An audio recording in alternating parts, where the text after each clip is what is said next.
Greetings. We're here once again filming interviews with great American jazz artists for Hamilton College to create an archive. And we are very, very flattered to have John Heard with us. My name is Dr. Michael Woods. My associate is Monk Rowe. And welcome. On our way over to the interview, we had a comment from Red Holloway about how he thinks that you held that whole first session together over there today. And being that the bass is such an important instrument, we wonder how you came to the bass, and what attracted you to that instrument? Okay, I like answer your first thing first. But yeah. Red Holloway, he lies all the okay. time. All right. Okay. The bass, I was in the band class one day, and I think it was in 9th grade or something like that, and they needed a bass player. So he said, "You play the bass." That was it, huh? That was it. Wow. Not very romantic, is it? Well, That's okay. the truth. What was your first professional experience like? And did you think, when after that happened, that you wanted to continue with that kind of thing? Did you want to be a musician after that? I had that same feeling today. It never left me, you know. But the first experience and the way it is now, it's the same. Yeah. Yep. And what is it like? I mean, it's like, it's great for you? Is it making somebody smile, pat their foot, like move their body, want to get up and dance? Yeah. That's it. All right. That's music. Yeah. Add some of the creator, I guess. That little bit of that's in there, you know. Great. But that's it. It's all about dance. Shall I say that? Sex? Or You can say that. well, you know, music has, you know, there's a lot of babies that happen by as a result of listening to music. I warned you. People associate that. That's right. With certain songs. That's right. Okay. And music is sensual. Sure. When you get older, you're married 40 years, 50 years, you hear that tune that you first met your wife or whatever with, you know what I mean? All right. You go to church, there's the music, you know. Yeah. Music is a huge part of church. That's right. That's right. What were your early playing experiences like leading up to your experience with a Basie band?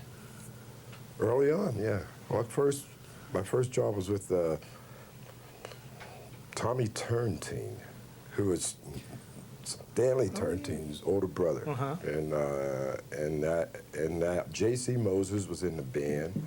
Then Booker Irwin was in the band. He just got out of the Air Force, was on his way to the Big Apple, New York, and so, and after that, Rahsaan Roland Kirk was coming through town on the way to New York, so he joined his band. You know, so I had a lot of early exposure. You know. Yeah. Early experiences. And what kind of people did you listen to? Was there guys on records that you tried to learn from? Oh, everybody. You learn from everybody. Yeah. Even the ones that are terrible. You say, Learn I'm not going to play. I'm not going to play like that. No, I've had many experiences. Yeah. Jamal, Earl Garner, Art Blakey, Count Basie, Elvis Fitzgerald, Louis Armstrong, you know, goes on and on. Charlie Mingus, you know, and Sharing, Dave Brubeck. He had that big hit when I was in high school and stuff, you know. Ellington, everybody. I learned from everybody. All right. You know, I mean, Sarah Vaughan, Billy Eckstein. They were all, you know. They were making music in those days. They were nice times. How did you... Even Teresa Buer and Frankie Lane, I listened to them, you know, Four Lads, the Platters, you know, Dominoes, Fats Domino, yeah, all of it. All of it. Delta River Boys, right? Now, you grew up where? Pittsburgh. Okay. We were talking with Red about the influence of the blues in Chicago. And Pittsburgh, What was happening in Pittsburgh when you were a kid? Was there a certain big thing in the town, or was it like just? Well, you got to realize, I grew up with a huge, you know, a huge reservoir, you know, like jazz. The institutions that came out of Pittsburgh, you know, Earl Father Hines, Mary Lou Williams, Billy Eckstein, Art Blakey, Billy Strayhorn, or I mean, you know, it goes on and on and on. Henry Mancini, St. Georgie Benson, you know, it just keeps going. So when I grew up, that's why Paul Chambers, Ray Bryan, Joe Pass, you know. So when you're playing, you know, playing the bass, guy come up to you and say, "Man, you ain't never gonna be another Ray Brown. Why don't you go home and put on some, you know, that kind of stuff." That's how I grew up, because I never had any formal education. So On the instrument? No, I mean. no. I just grew up hanging out with all that, you know, heritage from that little town. It's an unusual little town, you know. But that in itself is an education, isn't it? That was my education. My education. And a lot of Pittsburghers don't know anything about, you know, math as far as music, you know, technical things. Earl Garner couldn't read a note, you know. None of those people could, you know. So that's how we grew up. That was that. Well, when Pittsburgh had that thing happening anyway, because of all of the corporate home offices. There was, at that time, there was the largest home office for private big businesses like Goff had Westinghouse's home office there. I was there at U.S. Steel, Jones and Laughlin, and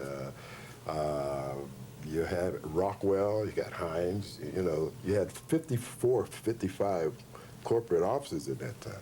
And they were, you know, kicking back into the town, into the arts, right? You know that yourself, you know. Oh, I'm talking to Mary. So it's a good... Mary's... I learned about jazz in Pittsburgh at the Encore, listening to The Earl Encore, Letters. right. The loudest trombone player in the world. If you listen, you can hear him. He had a hit, Ram Bunches. He had that hit, you know. Oh, darn. See? Am I lying? He's the loudest trombone. Yes. Oh. Especially about 1:30, 2 o'clock. The Encore, yeah. That was in Shadyside. Right. Mm-hmm. All right. But I don't know if it's the same now, but several years ago I read an article about cities who put the most money into the arts, right? And Pittsburgh was number one on the list. Darn. You know, and where I live now was next to last, which is Los Angeles, who has 12 million people, you know, and they don't support the arts, not like Pittsburgh does. Isn't that interesting? Because they've got the whole music industry there, but Yeah. they don't need to, or don't feel the need to go beyond that or something. And Well, they got what is that? What is it? KCET. What's that? WPGH, I think it is. Where they have Mr. Rogers. oh, education. Yeah. They get a lot of money for projects. Right. From the NEA, but a lot of it comes from there, you know, Carnegie Foundation and then the Mellon Foundation and the Heinz Foundation. They put a lot of money into their little, Can you tell us about how you came to play with Count Basie and what that experience was like? I got arrested, and the judge told me, "You spend 3 years with Basie, or I'm sending you to the military." Wow, that's amazing. And then after that, I went to jail. No. they let you out on parole, paroled you with Duke Ellington. No. Basie was great. That was great. That was probably the biggest experience one of the nicest experiences of my life. You know. It was a great band. Great band. Yeah. Who was on the What band? years did you play with them? 73 to about 75, 70, 76, somewhere around there.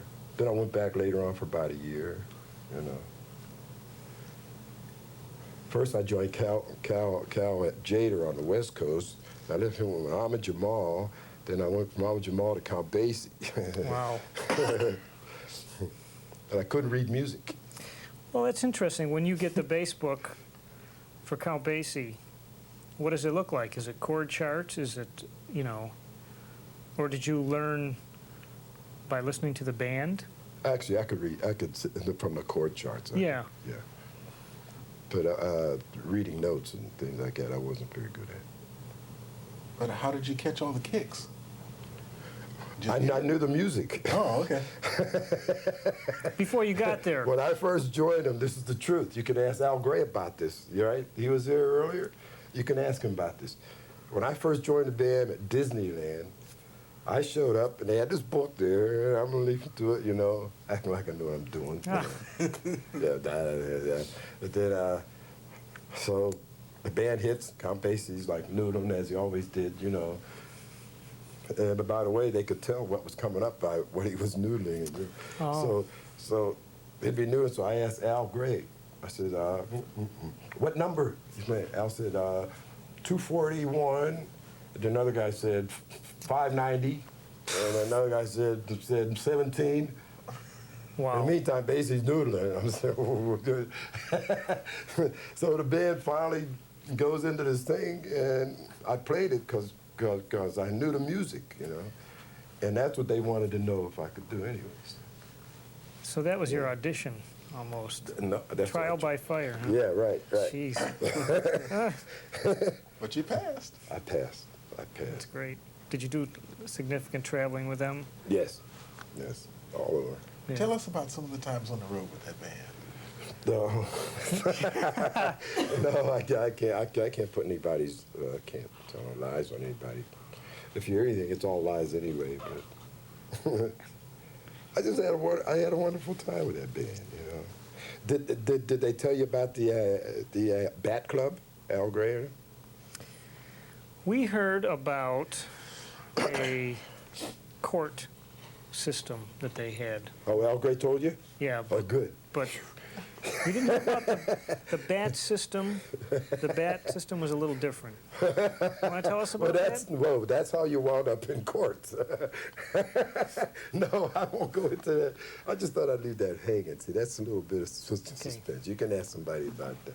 Well, ladies and gentlemen, if you ever Why run don't into John why don't Heard, you you just got call to ask Buddy about the... Tate. Yeah, call Buddy Tate back in. He knows of it.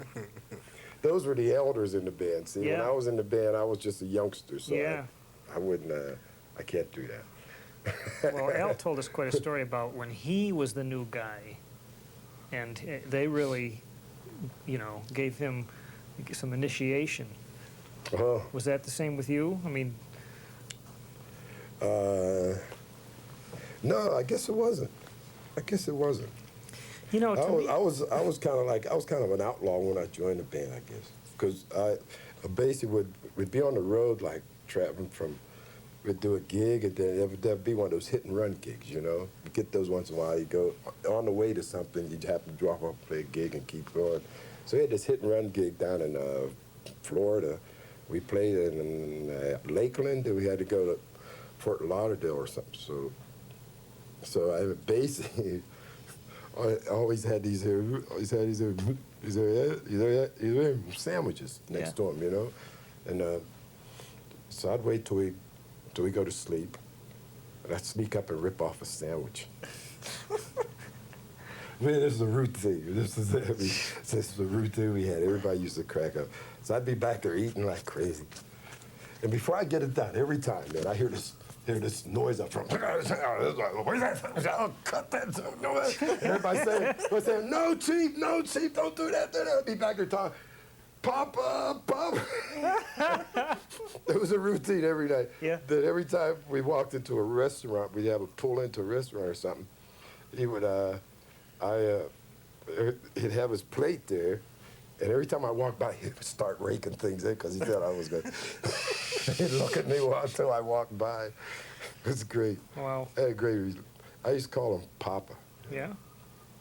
And he would bet against me on the ping pong thing, you know, those electronic ping pong things. Yeah. I was a ping pong champion. So he would bet money that someone was going to beat me. He didn't like me winning all the time. Wow. You cost him money then. Yeah, right. But all this fun stuff kind of found its way into the music, didn't it? That's what the music was about. It was about the life we're living, you know. Yeah. Tell us about your sculpting and your painting and your art, work in art. That's my real profession.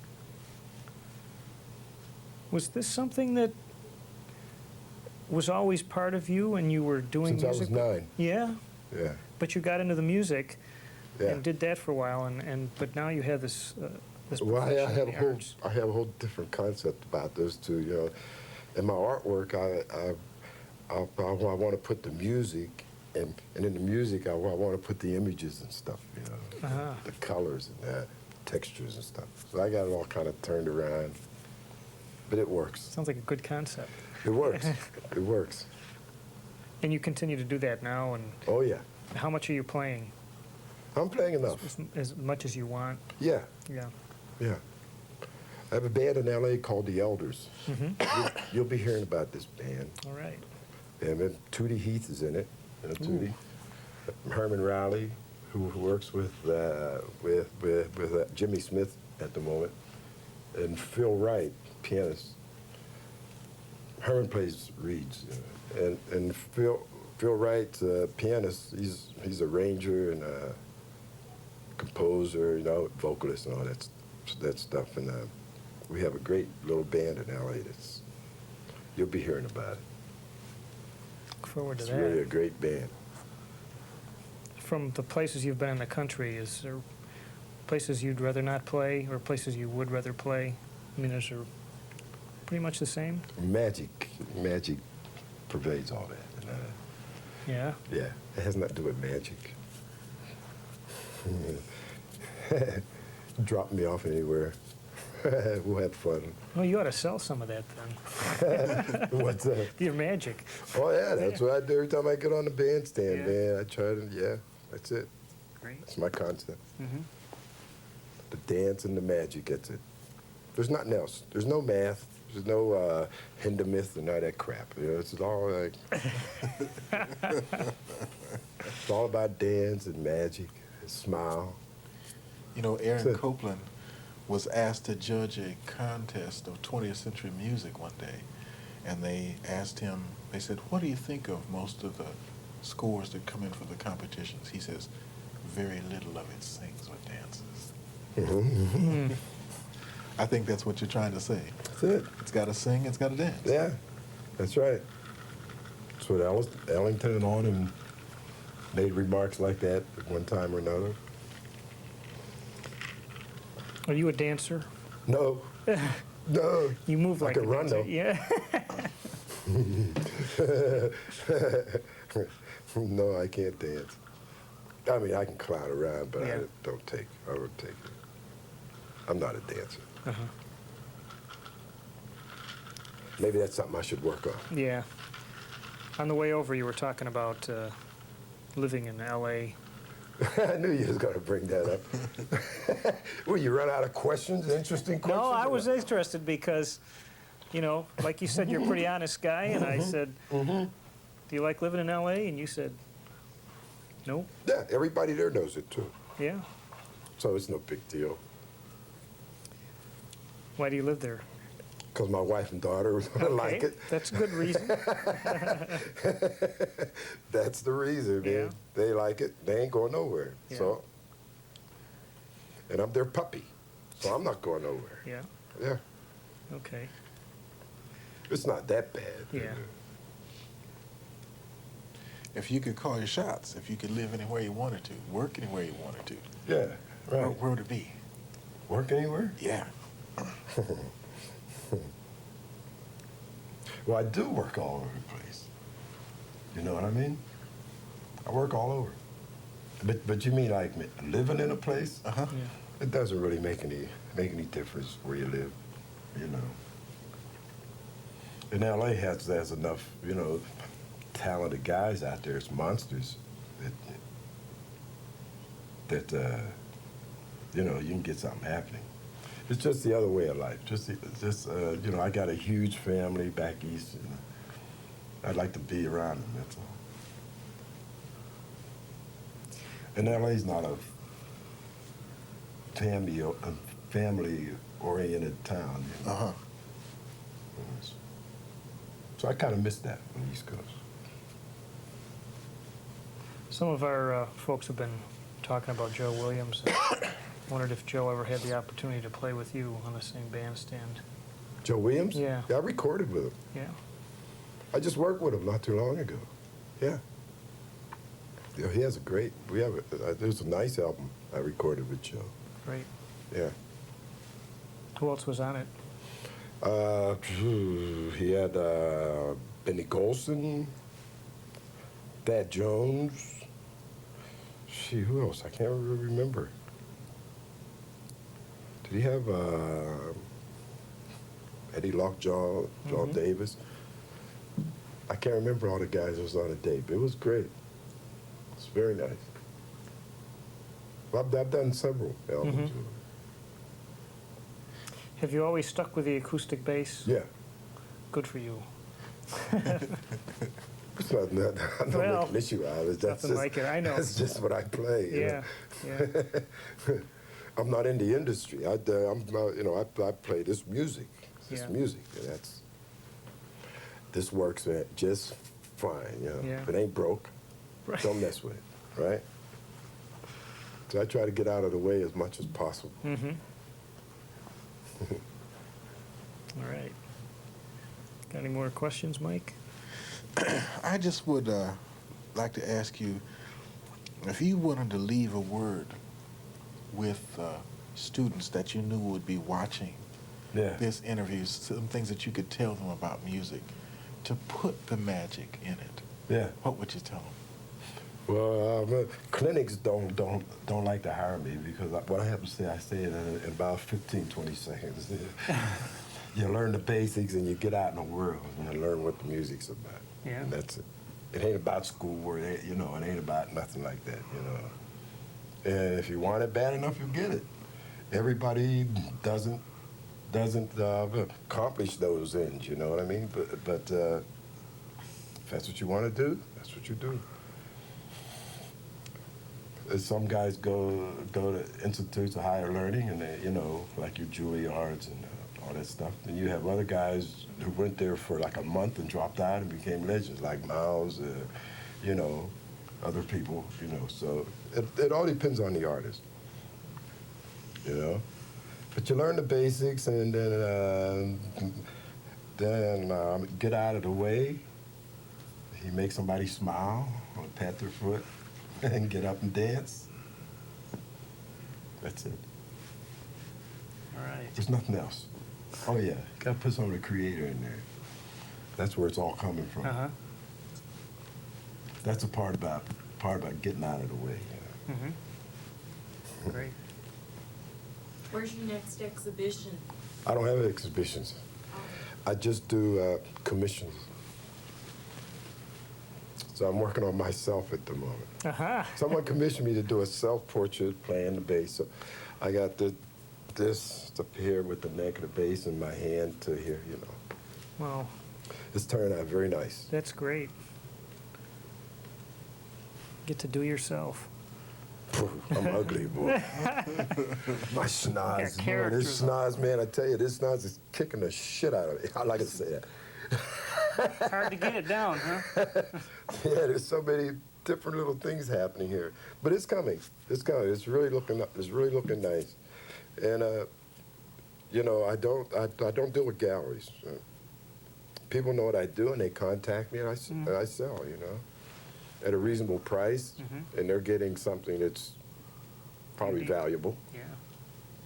You know, I think an art gallery would say it was would be pretty valuable. You know. And I only do, when it has on there, has a 1 of 10, it's 1 of 10 because you can't get it anyplace else. Yeah. So that has customers coming back because Yeah. they know I see. they're not getting ripped off. Right. They've got something fairly, pretty unique, huh? Yeah, Yeah. reasonable price too. How about your next gig? My next gig, what about it? Where is it? Where is it? It's in L.A. Next week with the Elders. All right. And I guess I'm going to be working with Al Gray, Harry Sweets Edison, Junior Mance, and drummer Bobby Dorham. Hmm. We're going to be doing some things on the West Coast. All right. Good. Yeah. Junior Mance. Oh yeah, that's going to be some fun, man. Talk about dance and smiling Yeah. and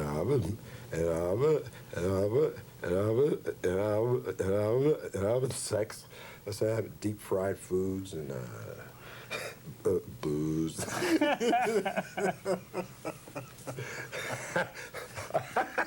Sounds like the best of all times to me. Yeah. All right. It's fun. We're gonna have fun. We're gonna have fun. Well, thanks for sharing your time with us. This is probably the most ridiculous one you've done so I don't far. know. She's smiling. Not at all. She does. Pretty lively. Following Red Holloway now, that's, Yeah. I'm surprised you didn't end this 10 minutes ago. I was Pretty gonna boring say, after Red Holloway, right? No, not at all. He's a corny one. Yeah. I said, didn't say it. Like this lady, Rosa Lopez. She says, I heard voices. They said, you said you heard voices. No, I said noises. Oh, yeah. All right. Is that okay? That's great.